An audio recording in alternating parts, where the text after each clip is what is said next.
दोस्तों एक बार फिर से हम आपके लिए NFR railway apprentice form fill up 2026 apply online process की अपडेट लेके आ चुके हैं। किस तरह से आप एनएफआर रेलवे के एसीटी अप्रेंटिस के लिए 6777 खाली पदों के लिए अपने फॉर्म अप्लाई कर सकते हो। स्टेप बाय स्टेप कंप्लीट जानकारी आपको इस वीडियो में दी जाएगी।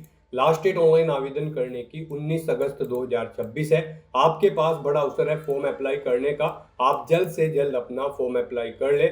ऑनलाइन आवेदन करते समय अगर आपके सामने कोई भी टेक्निकल डिफिकल्टी आ रही है तो उसका हल भी आपको इस वीडियो में मिल जाएगा। फॉर्म अप्लाई करते समय आपको कोई भी ऐसी गलती या फिर मिस्टेक नहीं करनी होगी जिसको करने से आपका फॉर्म भी रिजेक्ट हो सकता है। अप्लाई करते समय आप किस प्रकार से अपनी रजिस्ट्रेशन की डिटेल फिल करोगे, किस तरह से आपको अपना यहाँ पर रजिस्ट्रेशन कंप्लीट करना होगा, कैसे पर्सनल इंफॉर्मेशन आपको फिल करना होगा, कॉन्टैक्ट डिटेल आप कैसे दोगे, कैसे अपना पासवर्ड क्रिएट करोगे, क्वालिफिकेशन की डिटेल आपको कैसे देनी होगी, कैसे आप अपना लाइव फोटो कैप्चर करोगे, डॉक्यूमेंट सिग्नेचर फोटोग्राफ कैसे और कितने केबी में आप अपलोड करोगे, फीस पेमेंट करते हुए रजिस्ट्रेशन से लेकर प्रिंट तक आप कैसे अपना फॉर्म अप्लाई करोगे। पूरी जानकारी के लिए आपको ये वीडियो शुरू से लेके एंड तक बिना स्किप किए हुए देखनी होगी। इस वीडियो को पूरा देखने पर ही आपके सभी सवाल और डाउट क्लियर होंगे। तो चलिए दोस्तों बिना कोई वक्त गंवाए शुरू करते हैं NFR railway apprentice form fill up की पूरी जानकारी। फॉर्म भरने से पहले आपको सबसे पहले हमारी वेबसाइट IND सरकारी नौकरी के इस पेज पर विजिट करना होगा, जिसका लिंक आपको नीचे description plus first comment box में मिल जाएगा। और हमारे इस पेज पर विजिट करके आप यहां से एनएफआर रेलवे अप्रेंटिस का फॉर्म अप्लाई कर सकते हो। नॉर्थ ईस्ट पर्टियल रेलवे, पूर्वोत्तर सीमांत रेलवे, एनएफआर रेलवे की ओर से एसीटी अप्रेंटिस के लिए 6777 वैकेंसीज निकाली गई है, जिसके लिए लास्ट डेट ऑनलाइन आवेदन करने की 19 अगस्त 2026 है। अप्रेंटिसशिप रूल के अकॉर्डिंग सैलरी दी जाएगी। 10वीं 12वीं पास ITI से आप अप्लाई कर सकते हो। 15 से 24 वर्ष आयु सीमा है। जनरल OBC WS के लिए 100 रुपये फीस है। SC ST PWD EBC female को फीस जमा नहीं करनी होगी। ऑनलाइन मोड से आप फीस पेमेंट करोगे। मेरिट बेस पे आपका सिलेक्शन होगा, बिना परीक्षा के भर्ती है। ऑनलाइन आप ऑल इंडिया से अप्लाई कर सकते हो nfr.indianrailways.gov.in पोर्टल से। इंपोर्टेंट लिंक सेक्शन के अंतर्गत ऑफिशियल नोटिफिकेशन PDF लिंक पर क्लिक करके आप इसके PDF डाउनलोड कर सकते हो। सबसे पहले आप यहाँ पर इंपोर्टेंट डेट चेकआउट कर ले। मोड ऑफ सिलेक्शन की आपको यहाँ पर जानकारी देखने को मिल जाएगी। साथ ही साथ यहाँ पर आपको यूनिट वाइज वैकेंसीज की जानकारी देखने को मिल जाएगी। ट्रेड वाइज आप यहाँ से कंप्लीट डिटेल चेकआउट कर सकते हो। स्क्रॉल डाउन करते हुए आप यहाँ पर क्वालिफिकेशन की डिटेल चेकआउट कर ले। क्वालिफिकेशन के साथ में एज लिमिट, एज रिलैक्सेशन की इन्फॉर्मेशन आपको यहाँ पर प्रोवाइड करा दी गई है। फीस पेमेंट की information, how to apply procedure के लिए भी आपको यहाँ पर गाइडलाइंस दे दी गई है। डॉक्यूमेंट सिग्नेचर फोटोग्राफ कैसे और कितने केबी में आप अपलोड करोगे फॉर्म अप्लाई करते समय, आपको यहाँ पर इसमें डिपार्टमेंट वाइज, ट्रेड वाइज भी कंप्लीट वैकेंसीज की इन्फॉर्मेशन प्रोवाइड करा दी गई है। तो फॉर्म अप्लाई करने से पहले आपको नोटिफिकेशन की PDF पूरा पढ़ना अनिवार्य है। इसको पूरा पढ़ने से ही आपके सभी सवाल और डाउट क्लियर होंगे। PDF रीड आउट करने के बाद में आपको अप्लाई ऑनलाइन के इस लिंक पर क्लिक करना होगा, तो आपके सामने ऑनलाइन आवेदन करने का ये ऑफिशियल पोर्टल ओपन हो जाएगा। गाइस, यहाँ पर अगर आपने पहले से रजिस्ट्रेशन कर रखा है तो आपको हाउ टू अप्लाई के इस टैब पर अपना कर्सर लाना है और फिर आपको लॉगिन के इस लिंक पर क्लिक करना है। उसके बाद आपके सामने लॉगिन का ये इंटरफेस ओपन हो जाएगा। अब यहाँ पर आपको अपना मोबाइल नंबर या फिर ईमेल एड्रेस एंटर करना है, अपना पासवर्ड आपको एंटर करना है, ये कैप्चा कोड आपको यहाँ पर एंटर करना है और उसके बाद लॉगिन की टैब पर क्लिक करते हुए आपको लॉगिन करके अपना फॉर्म अप्लाई कर लेना है। और अगर आप इस भर्ती के लिए फर्स्ट टाइम अप्लाई करने जा रहे हो या फिर इस पोर्टल के थ्रू किसी भी भर्ती के लिए फर्स्ट टाइम अप्लाई करने जा रहे हो, तो सबसे पहले यहाँ पर आपको अपना रजिस्ट्रेशन करना होगा। उसके लिए आपको हाउ टू अप्लाई के इस टैब पर अपना कर्सर लाना है और रजिस्टर योर सेल्फ के इस ऑप्शन पर क्लिक करना है। उसके बाद आपके सामने यहाँ पर रजिस्ट्रेशन का ये फॉर्म स्टार्ट हो जाएगा। अब आपको यहाँ पर अपनी बेसिक इन्फॉर्मेशन देते हुए अपना रजिस्ट्रेशन करना है। यहाँ पर सबसे पहले आपको अपनी नेशनलिटी सिलेक्ट कर लेनी है, इंडियन। उसके बाद आपको अपना फुल नेम यहाँ पर एंटर करना है, उसे आपको रिटाइप कर देना है। फिर यहाँ पर आपसे पूछा गया है कि क्या आपने कभी अपना नाम चेंज किया है। अगर किया है तो आप यस ऑप्शन सेलेक्ट करेंगे, I understand and I agree के इस ऑप्शन पर क्लिक करेंगे और अपना चेंज नेम यहाँ पर देंगे, उसे रिटाइप करेंगे। नहीं चेंज किया है कभी तो आप सिंपली नो ऑप्शन सेलेक्ट करेंगे। उसके बाद यहाँ पर आपको अपनी डेट ऑफ बर्थ इस कैलेंडर में से सिलेक्ट कर लेनी है और फिर यहाँ पर आपको अपनी डेट ऑफ बर्थ रिटाइप करनी है DDMMYY फॉर्मेट में। अपनी 10वीं और 12वीं की मार्कशीट के अकॉर्डिंग यहाँ पर आपको अपनी डेट ऑफ बर्थ की डिटेल देनी है। फिर यहाँ पर आपको अपना जेंडर सेलेक्ट कर लेना है, मेल, फीमेल या फिर ट्रांसजेंडर। आप अपने अकॉर्डिंग ऑप्शन सेलेक्ट करें, उसे रीसेलेक्ट करें। फिर यहाँ पर आपको अपने फादर का नाम एंटर करना है, उसे भी रिटाइप करना है। अपनी मदर का नाम आपको एंटर करना है, वो भी आपको रिटाइप कर देना है। उसके बाद गाइज यहाँ पर आपको अपना ईमेल एड्रेस एंटर करना है, फिर आपको जनरेट ईमेल ओटीपी के ऑप्शन पर क्लिक करना है। आपकी ईमेल आईडी पर एक ओटीपी आएगा, वो ओटीपी आपको यहाँ पर एंटर करते हुए अपनी ईमेल आईडी वेरीफाई कर लेनी है। फिर आपको अपना मोबाइल नंबर यहाँ पर एंटर करना है, जनरेट मोबाइल ओटीपी के इस ऑप्शन पर क्लिक करना है। फिर आपके मोबाइल नंबर पर भी एक ओटीपी आएगा, वो ओटीपी आपको यहाँ पर एंटर करना है और अपना मोबाइल नंबर भी यहाँ पर आपको वेरीफाई कर लेना है। उसके बाद यहाँ पर आपको अपना पासवर्ड क्रिएट करना है। यहाँ पर आप अपना पासवर्ड क्रिएट करें। आपका पासवर्ड यहाँ पर कम से कम 8 कैरेक्टर का होना चाहिए और गाइस यहाँ पर इसमें ये अल्फा न्यूमेरिक फॉर्मेट में होना चाहिए। मीन्स आपके पासवर्ड में कम से कम एक अपर केस कैरेक्टर, एक लोअर केस कैरेक्टर, एक इंटीजर नंबर और एक स्पेशल कैरेक्टर जैसे कि @ या फिर डॉलर होना चाहिए। इस फॉर्मेट में यहाँ पर आपको अपना पासवर्ड एंटर करना है। वही पासवर्ड आपको कंफर्म पासवर्ड फील्ड में रिटाइप करना है। फिर आपको ये कैप्चा कोड यहाँ पर एंटर करना है और उसके बाद गाइस फिर आपको प्रीव्यू एंड रजिस्टर योरसेल्फ के इस ऑप्शन पर क्लिक करना है। उसके बाद आपको आपने जो डिटेल्स फिल की है उनका पूरा प्रीव्यू यहाँ पर शो कर दिया जाएगा। आपको सभी डिटेल्स केयरफुली चेकआउट करनी है। कहीं पर कोई मिस्टेक है तो एडिट बटन पर क्लिक करके एडिट कर ले, नहीं तो इस चेकबॉक्स को ओके करें और फिर रजिस्टर योरसेल्फ इस ऑप्शन पर क्लिक कर दें और फिर आप प्रोसीड ऑप्शन पर क्लिक करें। इस तरह से यहाँ पर आपका रजिस्ट्रेशन सक्सेसफुली कंप्लीट हो जाएगा। अब आपको यहाँ पर अपना मोबाइल नंबर या फिर ईमेल आईडी एंटर करनी है, अपना पासवर्ड आपको एंटर करना है, ये कैप्चा कोड आपको यहाँ पर एंटर करना है और लॉगिन की स्टेप पर क्लिक करते हुए आपको अपने डैशबोर्ड में लॉगिन कर लेना है। लॉगिन करने के बाद आपके सामने कुछ इस तरह से इंटरफेस ओपन होगा। अब गाइस आपको यहाँ पर ऑनलाइन एप्लीकेशन के 2 टैब दिए गए हैं, एक तो टॉप पर और एक यहाँ पर आपको ऑनलाइन एप्लीकेशन का टैब दिया गया है। इनमें से आप किसी भी टैब पर क्लिक करें, फिर आपके सामने कुछ इस तरह से इंटरफेस ओपन होगा। यहाँ पर आपको NFR रेलवे अप्रेंटिस की भर्ती देखने को मिल जाएगी, जिसकी लास्ट डेट और ओपनिंग डेट आप यहाँ से चेकआउट कर सकते हो। अब यहाँ पर आपको इस भर्ती पर अप्लाई करने के लिए नेक्स्ट के इस ऑप्शन पर क्लिक करना है। नेक्स्ट आपके सामने कुछ इस तरह से इंटरफेस ओपन होगा। अब यहाँ पर आपका फॉर्म स्टार्ट हो चुका है। अब आपको अपनी पर्सनल इन्फॉर्मेशन यहाँ पर देनी है। गाइस उससे पहले आपको यहाँ पर अपनी एक आइडेंटिटी की डिटेल प्रोवाइड करनी है। यहाँ पर आप अपनी कोई एक आइडेंटिटी सेलेक्ट करें, जैसे कि Aadhaar, passport, voter ID, driving licence या फिर कोई अन्य वैलिड गवर्नमेंट आईडी। आप अपने अकॉर्डिंग यहाँ पर ऑप्शन सेलेक्ट करें, उसका नंबर यहाँ पर आप एंटर करें, उसकी इश्यूइंग अथॉरिटी आपको ऑटोमेटिकली यहाँ पर मिल जाएगी फिल इसके अकॉर्डिंग इन ऑप्शन के। और फिर यहाँ पर आपको किस पैलेस पर वो इशू हुआ है वो पैलेस यहाँ पर आपको देना है। डेट आपको यहाँ पर सेलेक्ट कर लेनी है, किस डेट को वो इशू हुआ है वो डेट आपको सेलेक्ट कर लेनी है। उसके बाद यहाँ पर आपको अपनी पर्सनल डिटेल देनी है। आप इस पेज को नीचे स्क्रॉल करें। पर्सनल डिटेल में भी आपको आपकी कुछ डिटेल ऑटोमेटिकली फिल मिलेगी जो आपने रजिस्ट्रेशन टाइम पे प्रोवाइड कराई थी, जैसे कि आपका नाम, आपके फादर का नाम, आपकी डेट ऑफ बर्थ, आपकी ईमेल आईडी, मोबाइल नंबर। ये डिटेल्स आपको ऑटोमेटिकली फिल मिलेगी, ये आपके रजिस्ट्रेशन से फैच कर ली गई है। अब आपको यहाँ पर अपना मैरिटल स्टेटस बताना है, आप मैरिड हो या फिर अनमैरिड। उसके बाद आपको अपना रिलीजन सेलेक्ट कर लेना है। फिर आपकी बॉडी पर कहीं कोई कट या तिल का निशान है तो उन 2 पैलेस के नाम यहाँ पर आपको देने हैं, नहीं है तो यहाँ पर आपको नो मार्क एंटर कर देना है। उसके बाद आपको अपनी कम्युनिटी की डिटेल यहाँ पर प्रोवाइड करनी है। यहाँ पर आप अपनी कम्युनिटी सेलेक्ट करेंगे। फिर यहाँ पर अगर आप रिजर्व कैटेगरी से बिलोंग करते हैं तो आप अपनी कास्ट का नाम देंगे, कास्ट सर्टिफिकेट का नंबर देंगे, किस अथॉरिटी ने आपको इशू कराया है आपका कास्ट सर्टिफिकेट वो यहाँ पर आप सेलेक्ट करेंगे, किस स्टेट का आपके पास सर्टिफिकेट है वो स्टेट आप सेलेक्ट करेंगे, किस डेट को इशू हुआ है वो डेट आप यहाँ पर इस कैलेंडर के ऑप्शन पर क्लिक करके सिलेक्ट कर लेंगे। फिर यहाँ पर गाइज आपको अपना प्रेजेंट एड्रेस एंटर करना है। यहाँ पर आप अपना प्रेजेंट एड्रेस एंटर करेंगे। उसके बाद आपको अपना परमानेंट एड्रेस यहाँ पर एंटर करना है। यहाँ पर आप अपना परमानेंट एड्रेस एंटर करें और अगर आपका परमानेंट एड्रेस यहाँ पर आपके प्रेजेंट एड्रेस के अकॉर्डिंग सेम है तो बस आप यहाँ पर इस चेकबॉक्स को ओके कर देंगे। ऑटोमेटिकली आपका परमानेंट एड्रेस आपके प्रेजेंट एड्रेस के अकॉर्डिंग यहाँ पर फिल हो जाएगा। इस तरह से अपनी ये बेसिक इन्फॉर्मेशन प्रोवाइड करने के बाद गाइज फिर आपको यहाँ पर सेव के इस ऑप्शन पर क्लिक करते हुए अपनी सभी डिटेल सेव कर लेनी है और उसके बाद फिर आपको नेक्स्ट के इस ऑप्शन पर क्लिक करना है। नेक्स्ट यहाँ पर आपको अपनी कुछ और डिटेल प्रोवाइड करनी है। यहाँ पर आपसे पूछा गया है कि क्या आप ई-एक्स सर्विसमैन हैं या फिर आपका ई-एक्स सर्विसमैन से कोई रिलेशन है, तो आप अपने अकॉर्डिंग यहाँ पर ऑप्शन सेलेक्ट कर लेंगे। उसके बाद यहाँ पर आपको बताना होगा किस में यहाँ पर आपने सर्विस की है, आर्मी, नेवी, एयरफोर्स या फिर किसी अन्य यूनिट में। अपनी रैंक यहाँ पर आपको देनी होगी। डेट ऑफ अटेस्टेशन यहाँ पर आपको सिलेक्ट कर लेनी होगी। इस तरह से यहाँ पर आपकी सर्विस पीरियड आपको कैलकुलेट करके शो कर दिया जाएगा। यहाँ पर अगर आपका कोई नाता नहीं है ई-एक्स सर्विसमैन से या फिर आप ई-एक्स सर्विसमैन खुद से भी नहीं है तो आप सिंपली नो ऑप्शन सेलेक्ट करेंगे, फिर आपको आगे की डिटेल नहीं देनी होगी।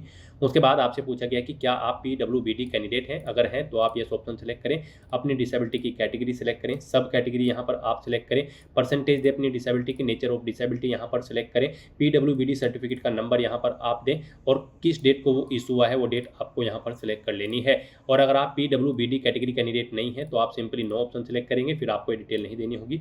उसके बाद आपसे पूछा गया कि क्या आप economically backward class EBC candidate हैं, अगर हैं तो आप येस ऑप्शन सेलेक्ट करेंगे। I understand and I agree के इस ऑप्शन पर क्लिक करेंगे। यहाँ पर अपना सर्टिफिकेट नंबर देंगे, जो EBC सर्टिफिकेट है, किस अथॉरिटी ने आपको इशू कराया है वो आप सेलेक्ट करेंगे, किस डेट को इशू कराया है वो डेट आप सेलेक्ट कर लेंगे। और अगर आप EBC क्लास से नहीं है तो आप सिंपली यहाँ पर नो ऑप्शन सेलेक्ट करेंगे, फिर आपको कुछ डिटेल नहीं देनी है। इस तरह से अपनी डिटेल प्रोवाइड करने के बाद गाइज फिर आपको यहाँ पर सेव के इस ऑप्शन पर क्लिक करते हुए अपनी डिटेल सेव करनी है और फिर आपको नेक्स्ट के इस ऑप्शन पर क्लिक करना है।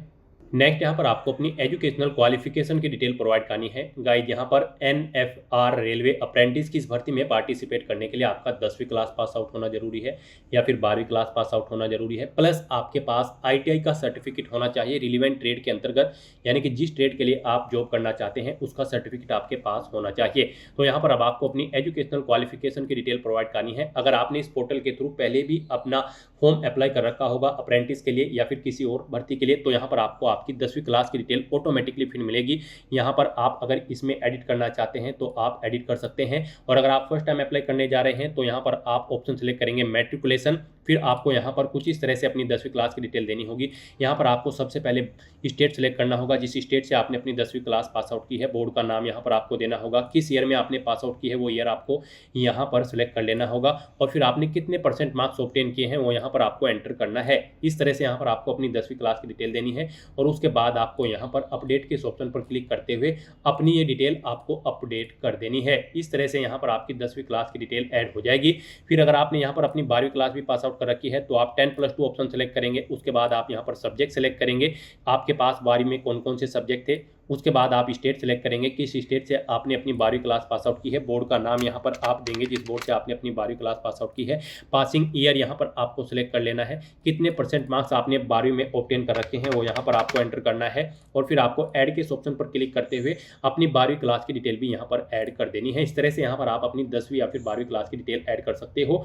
और गाइड यहाँ पर उसके बाद आपको अपनी ITI की डिटेल देनी है। यहाँ पर आप ITI ऑप्शन सेलेक्ट करेंगे, फिर यहाँ पर आपको अपनी ट्रेड सेलेक्ट करनी है, जिस ट्रेड के अंतर्गत आपके पास ITI का सर्टिफिकेट है वो ट्रेड यहाँ पर आप सेलेक्ट करें। यहाँ पर आप अपने कोडिंग ऑप्शन सेलेक्ट करें, फिर आपको स्टेट सेलेक्ट करना है जिससे आपने अपनी ITI पास आउट की है, इंस्टीट्यूट का नाम यहाँ पर आपको देना है जिससे आपने अपनी ITI पास आउट की है, पासिंग ईयर यहाँ पर आपको सेलेक्ट कर लेना है, कब आपने यहाँ पर अपनी ITI पास आउट की है, कितने % मार्क्स आपने ऑब्टेन कर रखे हैं उसमें वो आपको एंटर करना है, सर्टिफिकेट आपको ITI का किसने इशू कराया है, NCVT या फिर SCVT ने, आप अपने अकॉर्डिंग ऑप्शन सेलेक्ट करें। सर्टिफिकेट का टाइप आप यहाँ पर सेलेक्ट करें, नेशनल ट्रेड सर्टिफिकेट है या फिर स्टेट ट्रेड सर्टिफिकेट है आपका, आप अपने अकॉर्डिंग ऑप्शन सेलेक्ट करेंगे और फिर गाइड आप यहाँ पर ऐड के इस ऑप्शन पर क्लिक करते हुए अपनी ITI की डिटेल भी ऐड कर देंगे।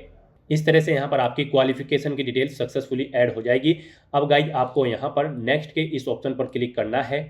नेक्स्ट यहाँ पर आपको अपने डॉक्यूमेंट अपलोड करने हैं और अपना फोटो और सिग्नेचर अपलोड करने हैं। गाइस यहाँ पर आपको अपना आधार कार्ड की कॉपी अपलोड करनी है दोनों साइड से, कास्ट सर्टिफिकेट आपको अपना अपलोड करना है, 10वीं क्लास का सर्टिफिकेट और मार्कशीट आपको अपलोड करनी है, 12वीं क्लास पास आउट कर रखी है तो उसका सर्टिफिकेट और मार्कशीट भी आपको अपलोड कर देनी है, ITI का सर्टिफिकेट और मार्कशीट भी यहाँ पर आपको अपलोड कर देने हैं। अपने इन डॉक्यूमेंट्स को अपलोड करने के लिए आपको एरो की का ये ऑप्शन देखने को मिलेगा, इन पर क्लिक करते हुए आप जो डॉक्यूमेंट अपलोड करना चाहते हैं उसे अपलोड कर सकते हैं। तो जैसे ही आप इन ऑप्शन पर क्लिक करेंगे आपके सामने कुछ इस तरह से इंटरफेस ओपन होगा। यहाँ पर आपके ये डॉक्यूमेंट गाइड PDF फॉर्मेट में होने चाहिए और 5 MB से कम इनका साइज होना चाहिए। आपको यहाँ पर अपने इन डॉक्यूमेंट्स को अपलोड करने के लिए ब्राउज के ऑप्शन पर क्लिक करना है, फाइल को सिलेक्ट कर लेना है और उसके बाद सेव के इस ऑप्शन पर क्लिक करते हुए अपने सभी डॉक्यूमेंट्स को अपलोड करते हुए आपको सेव कर देना है। तो यहाँ पर आप जिस भी डॉक्यूमेंट को अपलोड करना चाहते हैं उसके सामने इस एरो की के ऑप्शन पर क्लिक करेंगे, अपलोड के ऑप्शन पर, यहाँ पर ब्राउज के ऑप्शन पर क्लिक करते हुए फाइल को सिलेक्ट करेंगे और सेव के ऑप्शन पर क्लिक करते हुए यहाँ पर आप अपने इन सभी डॉक्यूमेंट्स को 1 बाय 1 करके अपलोड कर देंगे। गाइस यहाँ पर अगर आपके किसी डॉक्यूमेंट, फोटो या सिग्नेचर की फाइल का साइज कम या ज़्यादा है, आप दी गई गाइडलाइन के अकॉर्डिंग नहीं है, तो आपको क्या करना है, आपको गूगल पर जाना है, इमेज रिसाइजर टाइप करना है, मल्टीपल ऑनलाइन वेबसाइट ओपन हो जाएंगी। कोई भी वेबसाइट आप ओपन कर ले और यहाँ पर उस डॉक्यूमेंट को आप उस वेबसाइट पर अपलोड करें जिसका साइज आप दी गई गाइडलाइन के अकॉर्डिंग सेट करना चाहते हैं और फिर वहाँ से उसका साइज सेट करके वहाँ से डाउनलोड करके यहाँ पर अपलोड कर दें। और गाइस यहाँ पर अगर आपको अपने डॉक्यूमेंट्स अपलोड करने हैं जैसे कि SC/ST सर्टिफिकेट, OBC सर्टिफिकेट या फिर EWS सर्टिफिकेट, अगर आपको इन्हें अपलोड करने की जरूरत है तो यहाँ पर आप इन्हें यहाँ से डाउनलोड कर लें इन ऑप्शंस पर क्लिक करते हुए और फिर उन्हें फिल करके यहाँ पर आप अपलोड कर दें। इस तरह से अपने डॉक्यूमेंट अपलोड करने के बाद गाइज फिर आपको अपना फोटो और सिग्नेचर अपलोड करने हैं। उसके लिए आपको इस पेज को नीचे स्क्रॉल करना है और यहाँ पर आपको अपना फोटो और सिग्नेचर अपलोड करने हैं। इनके लिए आपको गाइडलाइन दी गई है, आपका जो फोटो होगा वो 3 महीने से ज़्यादा पुराना नहीं होना चाहिए। डायमेंशन आपके फोटो की यहाँ पर 35 mm इंटू 45 mm होनी चाहिए, यानी कि 320 इंटू 240 पिक्सल उसकी डायमेंशन होनी चाहिए। जेपीजी या फिर जेपीजी फॉर्मेट में आपका फोटो होना चाहिए। 30 KB से 70 KB के बीच में आपके फोटो की फाइल का साइज होना चाहिए। उसके बाद यहाँ पर आपको अपने सिग्नेचर अपलोड करने हैं। इनके लिए भी आपको गाइडलाइन दी गई है, आपके सिग्नेचर 50 mm इंटू 20 mm में होने चाहिए। यहाँ पर आपको एक व्हाइट पेपर पर ब्लैक या फिर ब्लू इंक पेन से अपने सिग्नेचर करने हैं। जेपीजी या फिर जेपीजी फॉर्मेट में आपकी सिग्नेचर की फाइल का टाइप होना चाहिए। ब्लॉक लेटर्स में आपको अपने सिग्नेचर नहीं करने हैं। यहाँ पर डायमेंशन आपकी हम आपको ऑलरेडी बता चुके हैं, 50 mm इंटू 20 mm यानी कि 140 इंटू 60 पिक्सल यहाँ पर आपके सिग्नेचर इस डायमेंशन में होने चाहिए। 20 KB से 50 KB के बीच में आपके सिग्नेचर की फाइल का साइज होना चाहिए। तो यहाँ पर अपना फोटो और सिग्नेचर अपलोड करने के लिए आपको ब्राउज के ऑप्शंस पर क्लिक करना है, फाइल को सिलेक्ट कर लेना है और 1 बाय 1 करके आपको अपना फोटो और सिग्नेचर यहाँ पर अपलोड कर देने हैं। यहाँ पर आपको कुछ सैंपल भी दिए गए हैं आपके रिजेक्टेबल फोटोज के। आप सैंपल ऑफ फ्यू रिजेक्टेबल फोटोज के इस ऑप्शन पर क्लिक करें। यहाँ पर आपको कुछ ये इस तरह से फोटो मिलेंगे, यहाँ से आप चेकआउट कर सकते हो। इस फॉर्मेट में आपके फोटो यहाँ पर एक्सेप्टेबल नहीं होंगे, इन फॉर्मेट में आपके फोटो को एक्सेप्ट नहीं किया जाएगा। तो यहाँ से आप चेकआउट कर सकते हो और इन गाइडलाइन के अकॉर्डिंग आपको अपना फोटो और सिग्नेचर भी यहाँ पर अपलोड कर देने हैं। गाइस यहाँ पर सिग्नेचर अपलोड करने के लिए भी आपको ब्राउज के ऑप्शन पर क्लिक करना है, फाइल को सिलेक्ट कर लेना है और यहाँ पर अपने सिग्नेचर अपलोड कर देने हैं। इस तरह से यहाँ पर अपने डॉक्यूमेंट फोटो और सिग्नेचर अपलोड करने के बाद गाइस फिर आपको सेव के इस ऑप्शन पर क्लिक करते हुए अपने सभी डॉक्यूमेंट्स सेव कर देने हैं और उसके बाद फिर आपको नेक्स्ट के इस ऑप्शन पर क्लिक करना है। नेक्स्ट यहाँ पर आपको आपकी एलिजिबिलिटी के अकॉर्डिंग ट्रेनिंग स्लॉट शो कर दिए गए हैं। अब आपको यहाँ पर अपने ट्रेनिंग स्लॉट सेलेक्ट कर लेने हैं। यहाँ पर आप जिस स्लॉट को जिस नंबर पर प्रेफरेंस देना चाहते हैं उसे उस नंबर पर आप प्रेस करें, उसके सामने आपको प्लस के ऑप्शन पर क्लिक करना है और यहाँ पर 1 बाय 1 करके आपको अपने ट्रेनिंग स्लॉट की प्रेफरेंस दे देनी है। तो यहाँ पर आप अपनी चॉइस के अकॉर्डिंग जिस ट्रेनिंग स्लॉट को जिस नंबर पर प्रेफरेंस देना चाहते हैं उसके सामने आप उस नंबर पर यहाँ पर क्लिक कर दें। इस तरह से यहाँ पर आप अपने ट्रेनिंग स्लॉट प्रोवाइड कर सकते हैं, वो यहाँ पर आपको शो कर दिए जाएंगे। आप यहाँ पर इन्हें कट भी कर सकते हो इन कट के ऑप्शंस पर क्लिक करते हुए। तो इस तरह से यहाँ पर आपको अपने ट्रेनिंग स्लॉट की प्रेफरेंस देनी है। उसके बाद आपको इस चेकबॉक्स को ओके करना है, फिर आपको इस पेज को नीचे स्क्रॉल डाउन करना है। उसके बाद आपको डिक्लेरेशन सेक्शन में इस चेकबॉक्स को भी ओके करना है। यहाँ पर आपको अपना पैलेस एंटर करना है और फिर गाइड आपको यहाँ पर सेव के इस ऑप्शन पर क्लिक करते हुए अपने ये स्लॉट्स की डिटेल सेव कर देनी है और उसके बाद फिर आपको प्रीव्यू एप्लीकेशन के इस ऑप्शन पर क्लिक करना है। फिर यहाँ पर आपने पीछे अब तक जो भी अपने एप्लीकेशन फॉर्म में डिटेल प्रोवाइड कराई है उसका पूरा प्रीव्यू आपको शो कर दिया गया है। आपको सभी डिटेल्स केयरफुली चेकआउट करनी है, इससे नीचे स्क्रॉल करना है, यहाँ पर इस चेकबॉक्स को ओके करना है। कहीं पर कोई मिस्टेक है तो आप एडिट के ऑप्शन पर क्लिक करके अपने फॉर्म में एडिट कर सकते हो और अगर सभी चीज़ें ओके हैं तो गाइस बस अब आपको यहाँ पर सबमिट के इस ऑप्शन पर क्लिक करना है। फिर आपके सामने ये पॉपअप शो होगा। अब आपको एक बार फिर से यहाँ पर सबमिट के इस ऑप्शन पर क्लिक करना है। इस तरह से यहाँ पर आपका एप्लीकेशन फॉर्म सक्सेसफुली सबमिट हो जाएगा अगर आप रिजर्व कैटेगरी से बिलोंग करते हैं। और अगर आप जनरल कैटेगरी कैंडिडेट है, अनरिजर्व कैटेगरी से बिलोंग करते हैं तो फिर यहाँ पर आपको पहले 100 रुपये एप्लीकेशन फीस के रूप में जमा कराने होंगे, जो कि आप debit card, credit card, net banking या फिर यूपीआई के माध्यम से जमा करा सकते हो। यहाँ पर यूपीआई आपके लिए बेस्ट ऑप्शन रहेगा अगर आपको अपना फीस पेमेंट करना है। उसमें आप QR कोड को स्कैन करते हुए अपना फीस पेमेंट कर दें।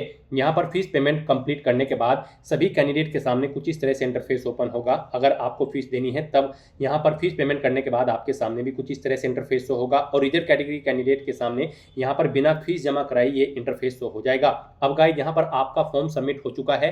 अब आपको यहाँ पर व्यू के इस ऑप्शन पर क्लिक करते हुए अपने एप्लीकेशन फॉर्म का एक हार्ड कॉपी या फिर सॉफ्ट कॉपी प्रिंट आउट ले लेना है फ्यूचर यूज के लिए, फ्यूचर रेफरेंस के लिए। और यहाँ पर अगर आप अपने फॉर्म में कुछ मॉडिफाई करना चाहते हैं तो मॉडिफाई के इस ऑप्शन पर क्लिक करते हुए आप मॉडिफाई कर सकते हैं। तो दोस्तों ऐसे आप north east frontier railway NFR railway apprentice की इस भर्ती के लिए अपने फॉर्म अप्लाई कर सकते हो बिना कोई मिस्टेक किए हुए। आज की इस वीडियो में बस इतना ही। आई होप ये वीडियो आपको पसंद आई होगी। अगर पसंद आई हो तो इसे लाइक और शेयर करें, चैनल पर नए हो तो इसे सब्सक्राइब कर लें। Thanks for watching.